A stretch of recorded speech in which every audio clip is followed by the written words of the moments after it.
కర్కాటక రాశి వారు శ్రవణమాస సందర్భంగా అమ్మవారికి ఎలాంటి నైవేద్యాన్ని ఏర్పాటు చేయాలి, ఎలాంటి వస్త్రాలతో పూజ చేయాలి, చేయడం వలన జాతకంలో ఉండబడిన గ్రహదోషం తొలగి ఐశ్వర్యం కలుగుతుందో ఈ వీడియోలో తెలుసుకుందాం. కర్కాటక రాశిలో ఏ నక్షత్రాలు వస్తాయనగా పునర్వసు నక్షత్రంలోని చివరి పాదం 4వ పాదము, పుష్యమీ నక్షత్రంలోని 4 పాదాలు, ఆశ్లేష నక్షత్రంలో 4 పాదాలు కలిపితే కర్కాటక రాశి. రాశాధిపతి చంద్రభగవానుడు. రాశిలోనే ఏడాది తర్వాత రవి భగవానుడు సంచారం చేయడం, అక్కడే బుద్ధికారకుడు బుధుడు కూడా ఉండడం వలన వృత్తులలో, ఉద్యోగాలలో, వ్యాపారంలో సకాలంలో పెట్టుబడులు అందడం, వీరి మేధా సంపత్తికి, వీరు చేసిన ప్రయత్నాలకు, వీరు చేసే ఎత్తుగడలకు ఇది విశేషంగా కాలం కలిసి వచ్చే సమయం అని చెప్పి కూడా గమనించాలి. కానీ మీరే తెలివైన వారు అనుకుంటూ ఉంటారు ఎప్పుడూ కూడా.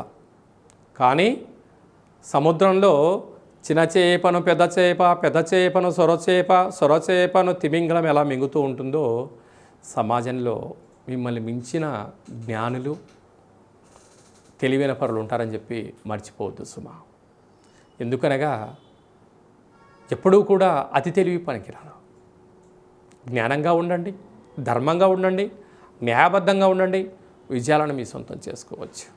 2వ స్థానంలో కేతు సంచార స్థితి ఉండడం వలన మీ సమయం, మీ ఆలోచన, పెట్టుబడులతో అనంతమైన సంపద మీ సొంతం చేసుకోబోతున్నారు.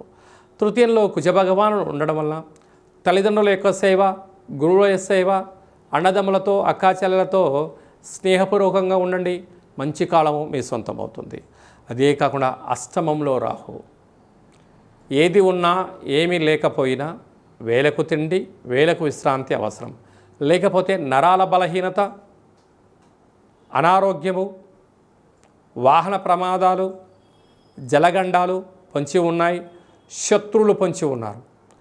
చెక్కులు లావాదేవీలు, బ్యాంకు లావాదేవీలు, ఓటీపీల విషయంలో ఎంతో జాగ్రత్తగా సుమా అని చెప్పి గమనించాలి. భాగ్యస్థానంలో శని సంచార స్థితి ఉండడం వలన ప్రేమికుల మధ్య, భార్యాభర్తల మధ్య, పార్ట్నర్షిప్ వ్యవహారాల మధ్య 3వ వ్యక్తులు దూరి మిమ్మల్ని చిన్నాభిన్నం చేసే సమయం ఆసనమైంది. దయచేసి ఎవరైనా ఏదని చెప్పినా వినండి, వదిలేయండి. అది మనసులో పెట్టుకోవడం, ప్రతీకార చర్యకు మీరు ముందుకు వెళ్ళగలిగితే నష్టపోయేది మీరే సుమా అని చెప్పి గమనించాలి. వ్యయంలో 12 సంవత్సరాల తర్వాత శుక్రభగవానుడు గురు సంచార స్థితి ఉండడం వలన ఓపిక, పట్టుదల, ఆధ్యాత్మిక చింతన, ఆపై భగవంతుడి యొక్క ఆశీస్సులు మీపైన ఉండడం వలన విజయం మీ సొంతమవుతుంది. కనుక శ్రావణ మాస వరలక్ష్మీదేవి అమ్మవారికి పెరుగన్నాన్ని నైవేద్యంగా ఏర్పాటు చేయడం, తెల్లటి వస్త్రాన్ని ఏర్పాటు చేసుకోవడం, తెల్లటి పుష్పాలతో అర్చన చేయడం వల్ల మీ మనసు అకలావికలం కాకుండా ప్రశాంతంగా ఉంటూ ఒక స్థాయి నుంచి మరో స్థాయికి విజయాన్ని పొందబోతున్నారని చెప్పి గమనించాలి. నీటి వ్యాపారస్తులు, హోటల్ వ్యాపారస్తులు, స్వీట్ హౌసెస్, మధుర పానీయాలు, అలాగనే వైన్ షాపులు నడిపించేటువంటి వారు, మార్కెటింగ్ రంగంలో ఉండబడిన వారు, పెట్రోల్ బంక్ బిజినెస్ చేసేటువంటి వారందరికీ కూడా చాలా శుభతరుణం అని చెప్పి గమనించాలి.